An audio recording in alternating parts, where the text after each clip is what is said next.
چې لکه کوم پولیس زما استاد حفاظت د پاره په وطن کې ګرځي آیا دغه پولیس سره چې دا حل کیږي نو دا خو انتهایی ظلم دی.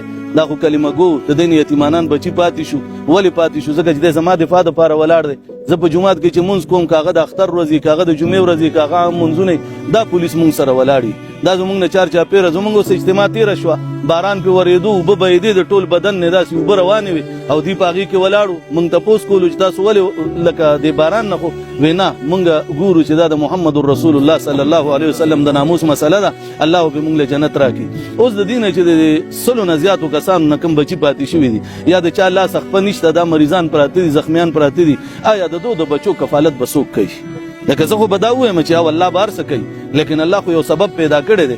آیا دومره ظلم چرته په یو وطن کې شته په ټوله دنیا کې چې دا په مونږ باندې کم کیږي؟ زما نه چوڼی محفوظه ده نه زما تاڼه محفوظه ده نه زما جومات محفوظ دی نه زما مدرسه محفوظه ده. خو یو اډر دی جاری شي چې کم ځای داسې خلک لیدی شي په سر وویشتی شي خبره به ختمه شي دا ملک به پاک شي. او زه چې دا کومه خبره کوم په دې وما باندې بم دماکه کیږي ما ته پته ده ما به کیږي چې تا ولې داسې وکړو لیکن بیا به هم زه په خپل موقف باندې چې زه ټوټې ټوټې شم په دې موقف به ولاړ یم انشاءالله.